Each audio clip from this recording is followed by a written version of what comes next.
Well, hello there. I'm Linda V. Taylor. Welcome to Best of Both Worlds. We're working on a beautiful star quilt today, so stay tuned.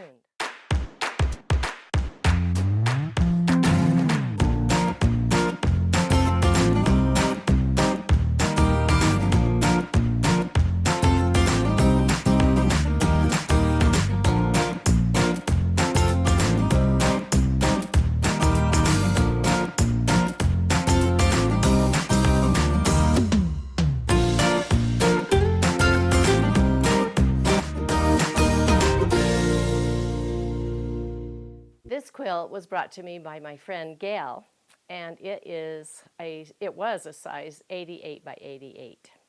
And when she saw the minky, even though she had another backing, she really wanted the minky on the back, and she wished she had made it a little bit bigger.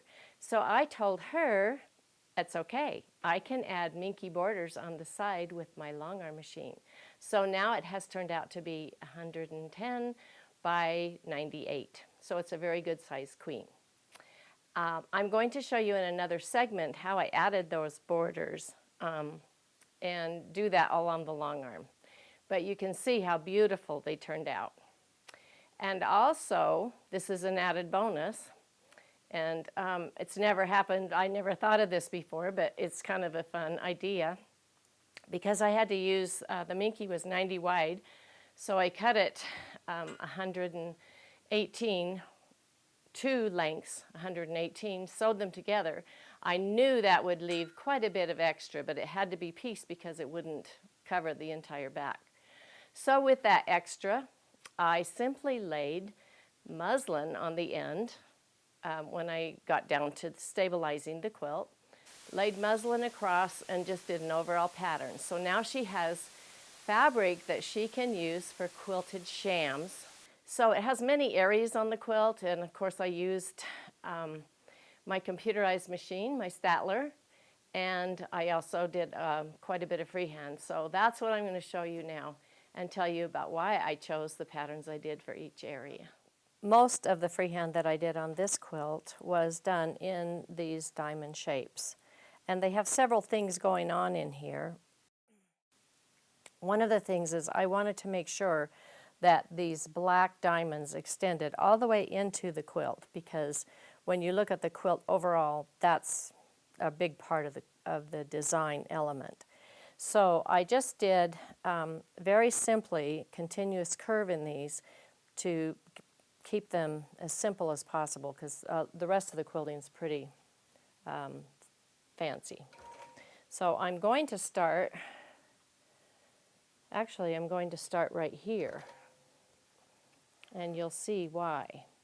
I'm coming over here, half circle, half circle, half circle, right over to there, half circle, back through,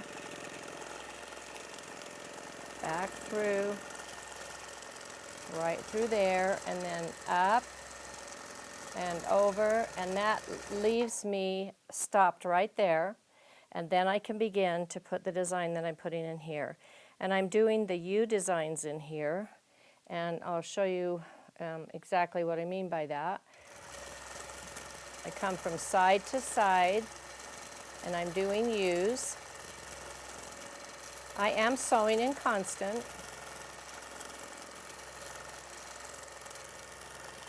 And I come clear over to the seam allowance, being very careful not to go past the seam allowance, but I want to get as close to the seam allowance as I can.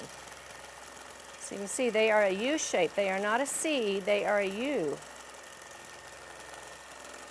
And you'll find that you'll be doing them very evenly. You'll be very surprised. Now when I get to this angle up here where I need to change direction, I'm going to come all the way around and come into a pinwheel and come out, and then I have changed direction.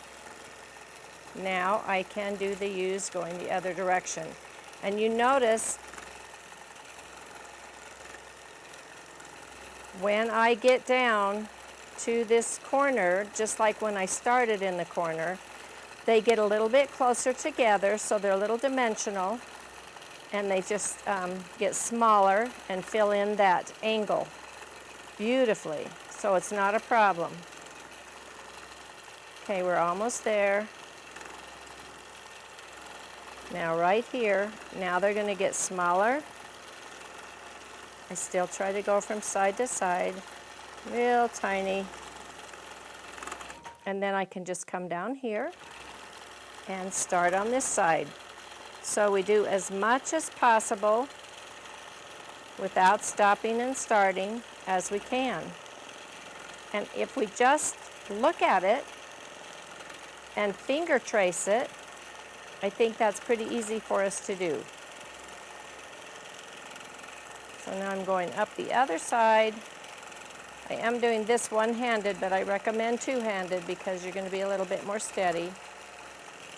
And here I'm coming around to my pinwheel. I want that right in the middle. Fill that area in right there. And then I can start again with the U's going this direction.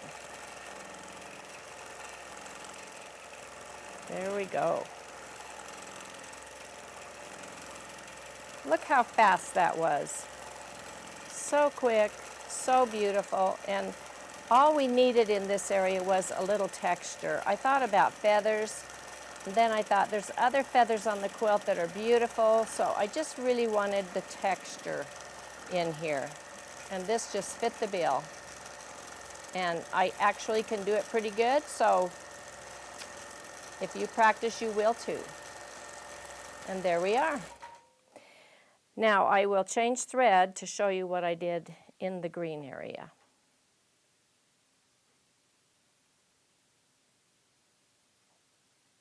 You can see where I'm starting, which might seem odd to you, but I found that I can do both sides of this without stopping and starting if I start right there in between. So on these, around these black areas, I do want to do the continuous curve. So I'm coming over and getting that done first. And so I am just stitching in the ditch here on these sides using my ruler. And then I can come back and then I can come into this other area. Stitch in the ditch. And I am in regulated right now.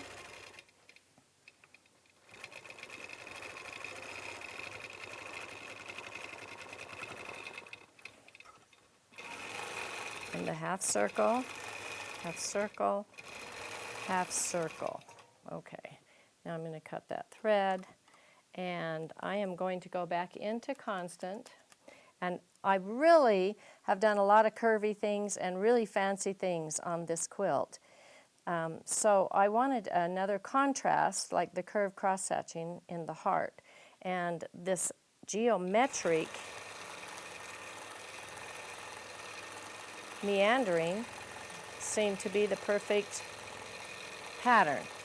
So I'm just doing point, point, point, point, point, point. Just go all different directions. It's kind of fun. It's a game. Some things kind of look like triangles, but I don't close them. I think whatever you do, as long as you're consistent, it's going to look good, okay? Might not look exactly like mine, but everybody's is going to be different. And I'm going to go right through here.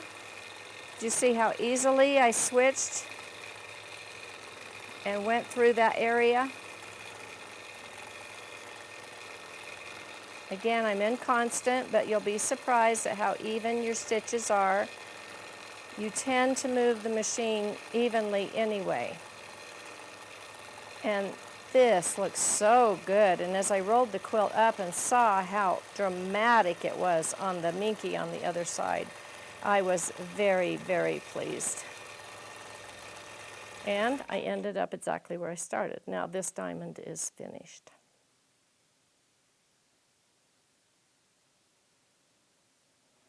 In this area right here, that's all pieced, I was looking for baskets, but I found a really cute heart with curved cross-hatching in it.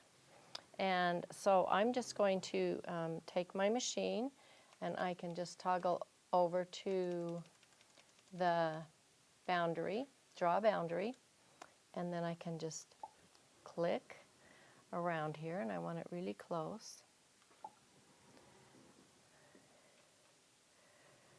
Let's see, I am stopping right there.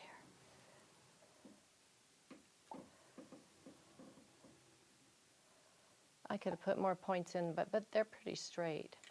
And I'm also going to do this triangle while I'm here. And then I'll go over and place those patterns in and show you what I'm doing.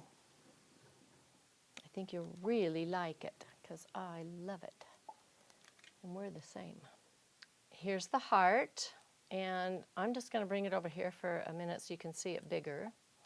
And then what I did was I found this cute little pattern, and I turned it like this. Of course, I made it fit so it went right into the square, and I put it right there. And that turned out awesome. So here's the size that I need right here.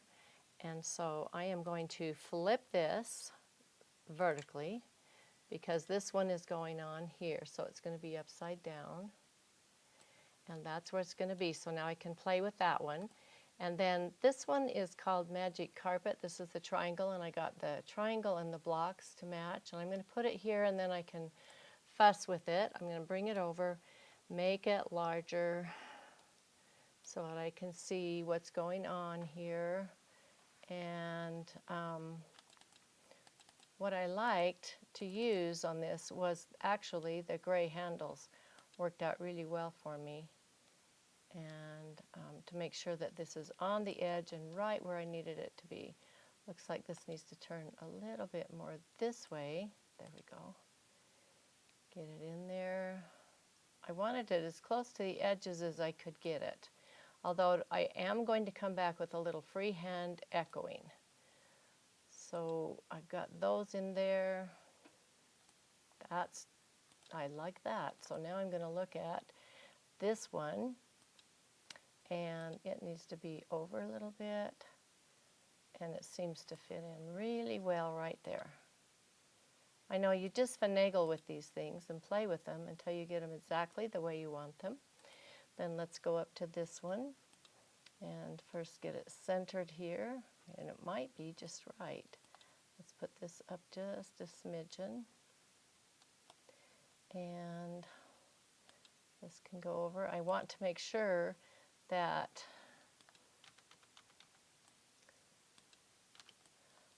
this is right in the point, and it looks good there. This looks a little bit close over here. So if I switch to the orange handles,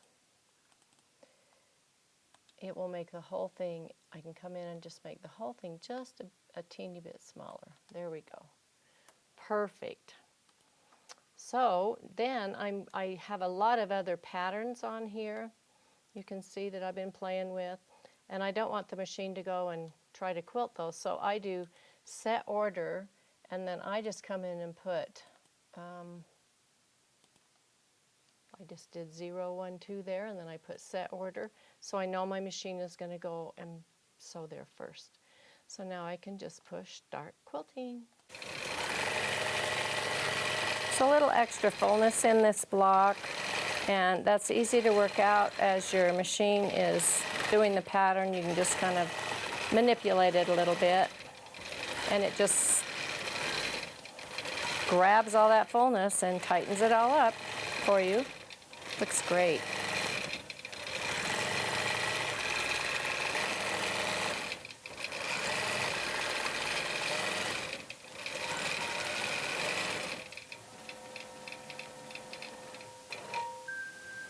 Then I just push continue, and it will go right to the heart and start.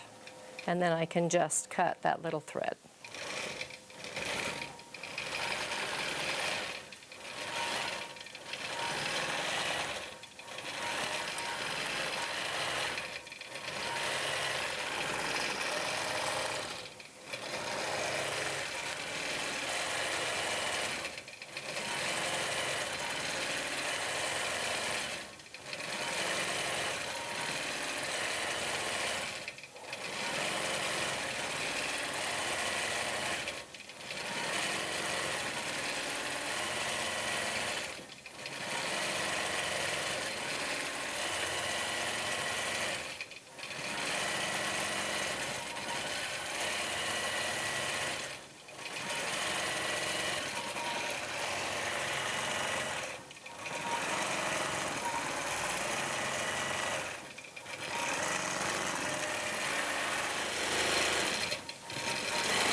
Now, as I look at the heart, it didn't quite come up as far as I thought it was going to. I should have taken a little more time.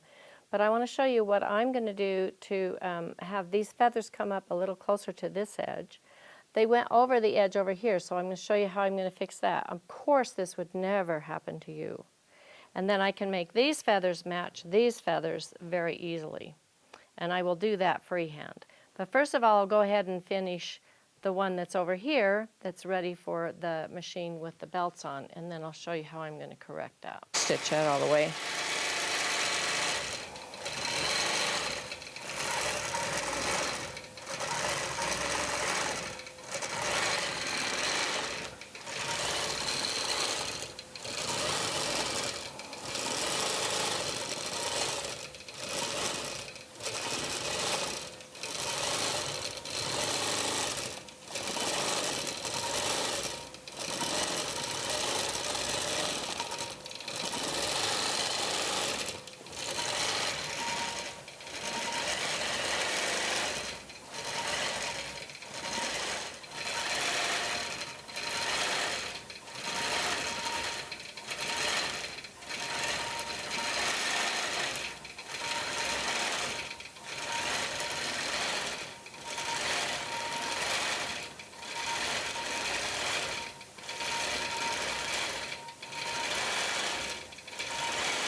In this area, my pattern, I didn't check it enough, and I should have been more careful, but I was in a hurry.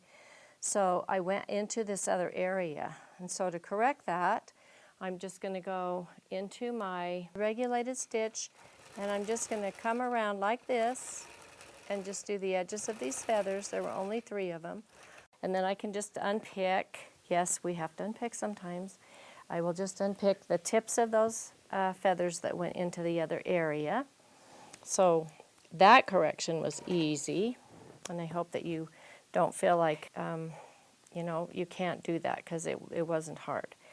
Now, this other area where these don't come out as far as I would like them to, and also I have an area here that I want to echo, because I don't want this, the feathers are not going to come out there, and so I'm going to echo them all the way out there. So I'm going to start right in here, and you can see how I'm going to bring these feathers over to the edge, right over to the edge, like that, and then I just drop right back in where that seam is, like that. And I will continue to go right to there, and then I'm going to come back, and now I'm going to echo into that area. And continue to echo. Stay true to your design.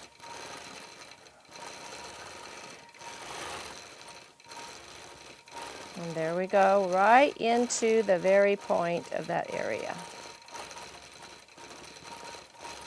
And that looks beautiful. Now on the other side, the feathers did come over the way I wanted them to. But because I have kind of double over here, I'm going to go back and double on the other side. And I'll show you how we do that. This was a design opportunity for sure.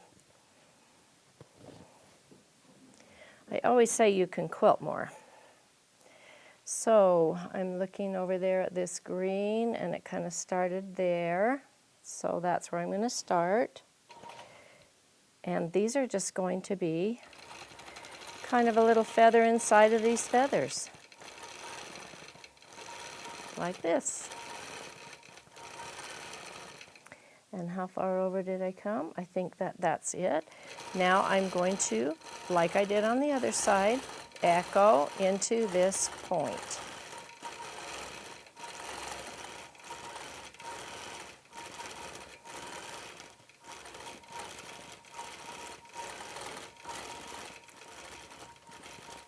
And I did drop my belts for that, so that I could control the machine a little bit easier for me. Oh, that's beautiful. It's all filled in. It's even more quilting than it was before. Awesome. Thank you so much for joining me today. Next time, we will finish up this quilt, and I can't wait to see it.